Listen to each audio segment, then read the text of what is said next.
Et bonsoir. Alors moi je vais vous faire une petite vidéo là tout seul sur à peu près mon parcours. Voilà, je viens vous parler un peu de moi. Parce que moi j'en ai un peu abordé quand j'ai abordé ce que je faisais dans la vidéo de présentation des enfants étoiles. Mais j'avais envie de vous parler un peu de moi, pour savoir, pour que vous sachiez un peu qui je suis. Ce que je fais, peut-être plus en détail, et aussi comment je procède. Donc voilà. Alors déjà, vous savez, je m'appelle Afid, j'ai 26 ans, et, et j'ai un parcours assez atypique, je dirais, enfin qui me ressemble bien, du moins. Si vous voulez, donc au niveau de mon parcours scolaire, moi je suis pas trop été fan des écoles depuis que je suis tout petit.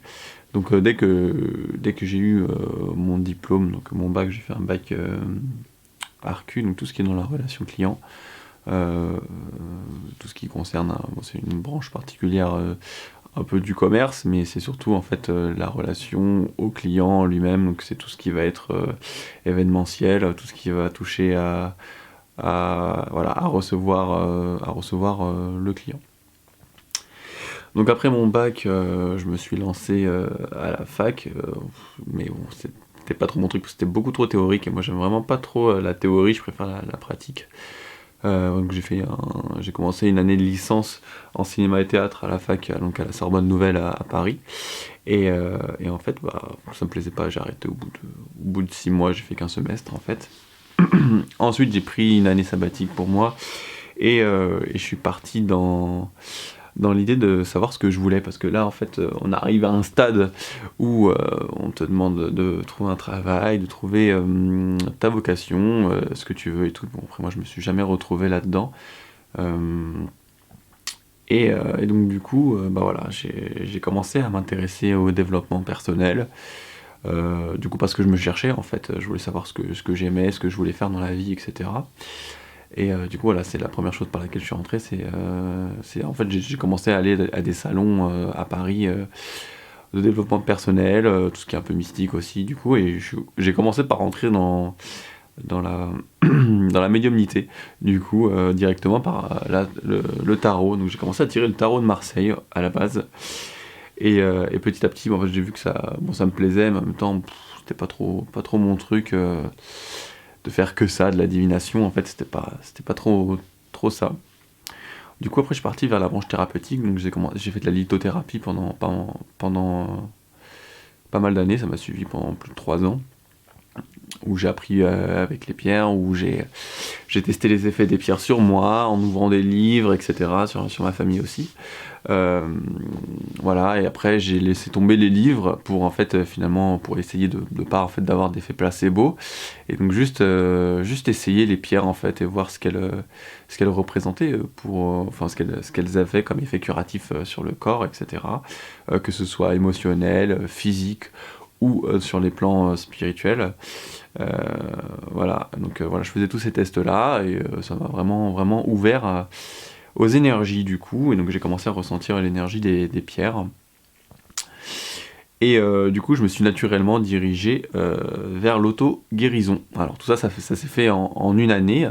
Quand je vous disais que j'ai travaillé 3 ans avec les pierres, c'est parce que dans la continuité, j'ai continué à travailler avec les pierres, mais en même temps, ça m'a dirigé vers l'auto-guérison, et là où je suis passé euh, assez intuitivement, assez facilement en fait des pierres à l'auto-guérison. Alors pourquoi? Parce que en fait j'avais déjà depuis tout petit cette idée que déjà moi il fallait pas me parler de médecine allopathique, du coup donc tout ce qui était médicaments c'était niet, tout ce qui était vaccin c'était niet, ne touchez pas à mon corps en fait, il y a que moi qui m'en occupe, personne d'autre. Voilà, donc c'est vrai que j'avais vraiment pas envie qu'on me touche, et que en fait pour moi la santé, déjà j'ai toujours été en très très très très bonne santé, j'ai jamais eu de problème particulier, ou de gros problèmes du moins. Et finalement ça m'a amené en fait ce questionnement, je me disais putain, mais si un jour je tombe malade, comment est-ce que je me soigne, moi qui supporte pas la médecine d'aujourd'hui, hein, en fait. Et donc je me suis lancé, en fait, c'est en premier lieu pour ça que je me suis lancé dans la lithothérapie et qu'après j'ai dérivé vers l'auto-guérison où j'avais en fait finalement des facilités et une voilà, déjà depuis tout petit j'avais l'idée de me poser, par exemple je regardais, moi j'avais mal au poignet quelque part où je me faisais mal, en fait bah, je posais ma main intuitivement et je pensais très très fort au fait que ça guérisse. Donc c'est un peu l'idée des bisous magiques et de tout ce qu'on fait finalement. On fait des choses on fait des choses un peu de manière instinctive, mais on sait pas trop pourquoi. Par exemple, quand on a mal, quand on se coupe et tout, ok, il y a la douleur, mais aussi on pose souvent la main. Quand on a une blessure, on se coupe. En général, voilà, moi en tout cas, je me, je mets ma bouche sur ma plaie parce que voilà, c'est quelque chose qui me vient, voilà. Mais en fait, quand on retrace un peu tout ça, on remarque en fait, nous en fait, on a déjà cet instinct en nous de nous soigner en fait naturellement avec tout ce qui nous entoure, avec les énergies du corps, avec les énergies qui sont autour. Et en fait, dans certains gestes, elles se ressentent en fait, voilà. Et donc du coup, ce côté auto-guérison, voilà, j'ai eu beaucoup de facilité à rentrer, à m'y mettre et à rentrer là-dedans parce que voilà, c'était très instinctif pour moi. Donc du coup, j'ai commencé à faire des méditations très orientées, donc auto-guérison, donc à diriger l'énergie du corps vers un point donné. Par exemple, on a mal au genou, donc amener l'énergie du corps qu'on ressente par les pieds ou par le coronal ou du coup par le chakra sacré.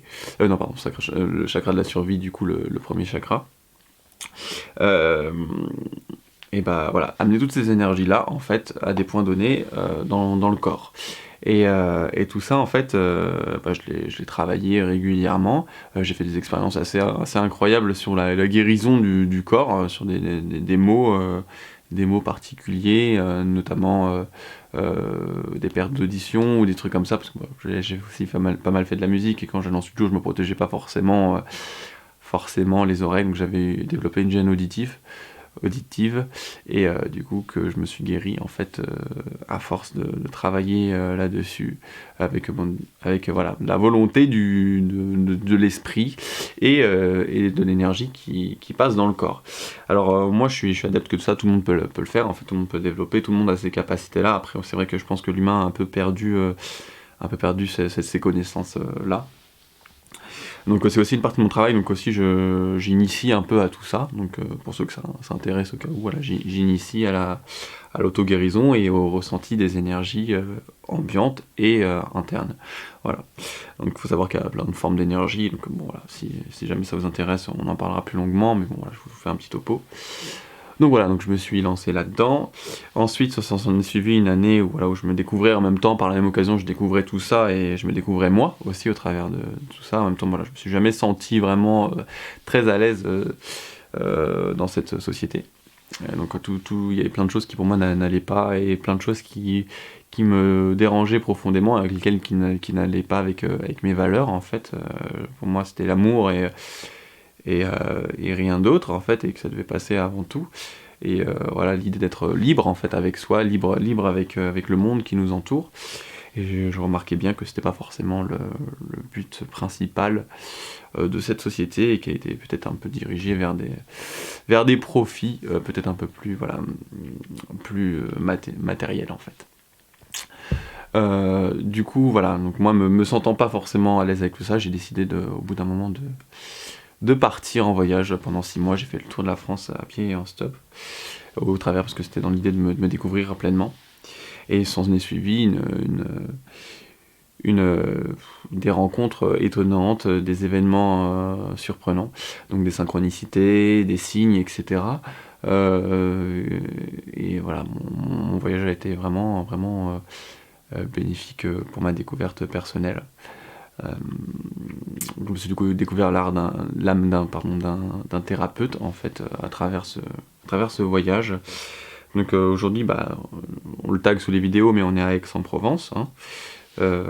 Et c'est là où j'ai fini mon voyage il y a 4 ans. J'avais 21 ans, il y a 5 ans du coup, parce que là, donc j'avais 21 ans quand j'ai fait ce voyage-là. J'allais sur mes 22 ans.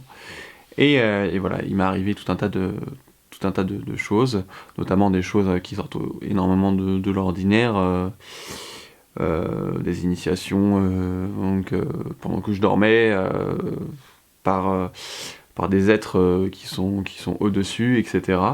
Voilà, donc j'ai découvert d'autres mondes en fait, en allant chercher le mien personnellement, j'ai découvert tout un tas un nouveau monde en fait, et ce nouveau monde, voilà, ça passe par les esprits de la nature, ça passe par les plans divins aussi, voilà, ça passe par tout ça.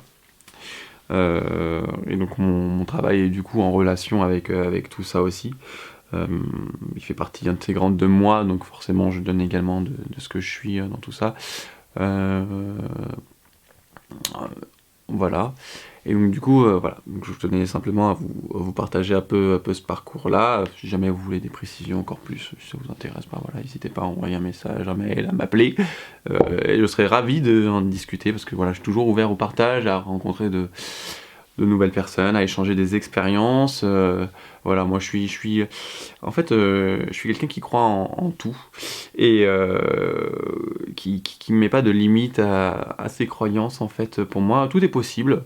Pour moi, il n'y a rien qui est infaisable ou impossible. Et pour moi, tout existe. Et en fait, dans ce monde, on peut mêler tout, tout, tous les mondes en même temps, en fait, tous les mondes de chacun, le monde de chacun, et c'est là où, en fait, pour moi, il n'y a pas qu'une seule vérité, il n'y a pas que, voilà, la grande vérité, il y en a tout autant que les êtres humains, ou que tous les êtres qui existent, en fait, il n'y a que des vérités par être, il n'y a pas une vérité absolue, et cette vérité, en fait, voilà, elle n'appartient qu'à chacun, et en fait, cette vérité-là se modifie aussi en fonction de l'état d'esprit de la personne, en fonction aussi de ce qu'elle veut, et ça, je le précise, parce qu'en fait, vous avez un pouvoir créateur dans les mains, ça, faut bien vous en rendre compte, que vous êtes créateur de votre vie, de A à Z, que tout ce qui vous arrive, tout ce qui est de l'ordre de ce que vous voyez sous les yeux, en fait, vous en êtes en grande partie le créateur, et toutes ces choses qui arrivent sont là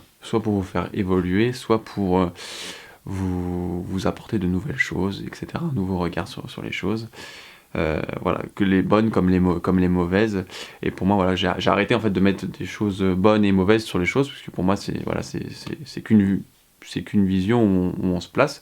Quand on a voilà, je vous le dis, un truc bête, une panne de voiture, on va peut-être dire, oh là là, je suis en retard au boulot, je peux pas, voilà, cette panne, elle m'emmerde un peu, voilà, et du coup, bah voilà, ça me saoule.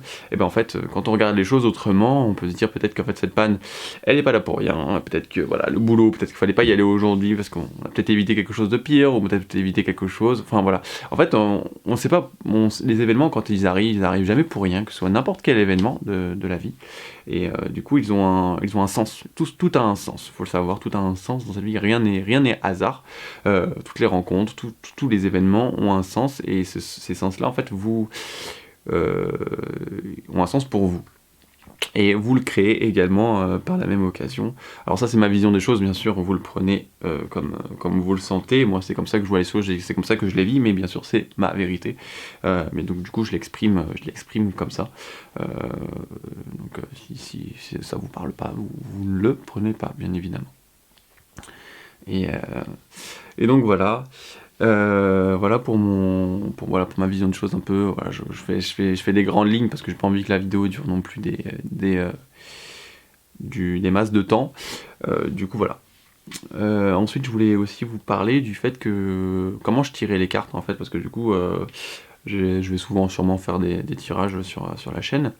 Et comment je tire les cartes, en fait, moi, c'est un appui à mon travail. C'est quelque chose qui vient seconder mon travail, donc pour voir les choses peut-être plus profondément, pour aller voir des choses qu'on n'a pas vues en séance.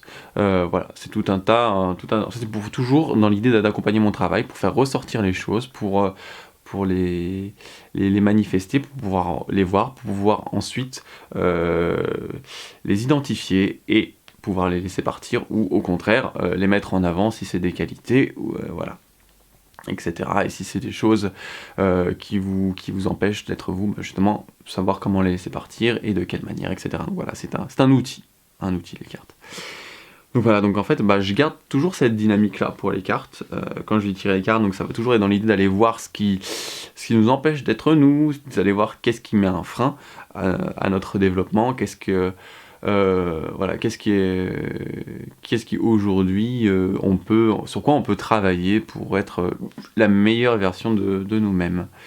Donc voilà vers quoi moi j'oriente mes tirages. Alors il y a ce côté un peu divination, effectivement, dans l'idée où les cartes, quand elles se présentent, en fait, elles donnent une direction. Elles donnent la direction, la dynamique dans laquelle aujourd'hui on est. Et bien évidemment, pour moi, rien n'est inchangeable. Donc on peut voir une direction de la personne et justement par cette information-là, pouvoir changer les choses et pouvoir amener quelque chose de nouveau. Donc voilà, de quelle manière je tire les cartes, et quand je parlais du fait de la divination, voilà, c'est vraiment voir le chemin dans lequel la personne est dans l'instant, et pour pouvoir permettre de faire bouger, et puis aussi voir si on est d'accord, si on en est d'accord, si on voit que les choses sont belles et qu'elles arrivent vers quelque chose qui fleurit, qui amène de la joie et du bonheur dans la vie de cette personne-là, et au contraire, pouvoir les appuyer et pouvoir aussi les laisser prendre cette place-là, en fait. Donc voilà, c'est l'outil des cartes est un support à mon travail, et c'est ce que je vais donner également. Parfois ça sera peut-être pas cette tournure-là, ça, je me mets jamais de barrière ni de limite sur ce que je veux faire. Mais voilà, sachez que la plupart du temps, je pense que ce sera sûrement sur cette dynamique-là. Voilà pour la vidéo, bon, ça fait déjà 16 minutes. Voilà, j'espère que vous allez bien et que vous appréciez la chaîne. Bon, il n'y a pas beaucoup de personnes pour le moment sur la chaîne, et j'espère que ça va bouger, et puis ça bouge pas, c'est pas grave, en fait, c'est pas dans l'idée d'avoir du public, mais plutôt de partager ce qu'on a vraiment envie de partager, en fait. Donc voilà, en vous souhaitant une bonne soirée.